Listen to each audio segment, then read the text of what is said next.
बिस्मिल्लाहिर्रहमानिर्रहीम अस्सलातु वस्सलामु अलैका या रसूल अल्लाह व अला आलिका व अस्हाबिका या हबीब अल्लाह अस्सलातु वस्सलामु अलैका या नबी अल्लाह व अला आलिका व अस्हाबिका या नूर अल्लाह। प्यारे दोस्तों, वेलकम टू आवर रिलीजन इस्लाम चैनल। रसूल अल्लाह सल्लल्लाहु अलैहि वसल्लम ने फरमाया, जो मेरे लिए 6 चीज़ों की कफ़ालत करे मैं उसके लिए जन्नत का ज़ामिन हूँ। मैंने अर्ज़ की, वो क्या हैं या रसूल अल्लाह सल्लल्लाहु अलैहि वसल्लम ने फरमाया, नमाज, ज़कात व ईमानत व शर्मगाह व शकम व ज़बान। तुम इन चीज़ों की तुम मुझे ज़मानत दे दो, मैं तुम्हारे लिए जन्नत की ज़मानत दे दूँगा।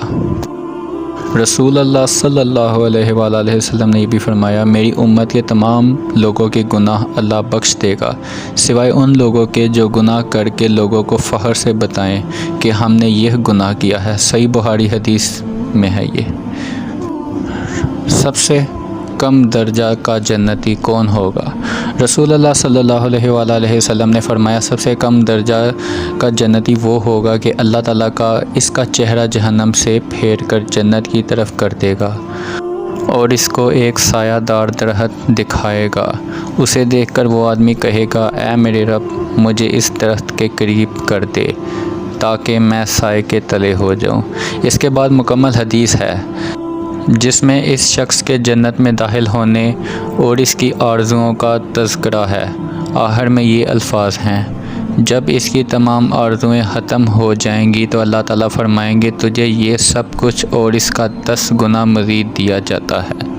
आप सल्लल्लाहु अलैहि वसल्लम ने फरमाया, फिर जब वो अपने घर जन्नत में दाखिल हो जाएगा तो वो मोटी मोटी आँखों वाली हूरें बीवियाँ बनकर इसके पास आएंगी और कहेंगी, अल्लाह का शुक्र है जिसने तुझे हमारे लिए पैदा किया और हमें तुम्हारे लिए पैदा किया।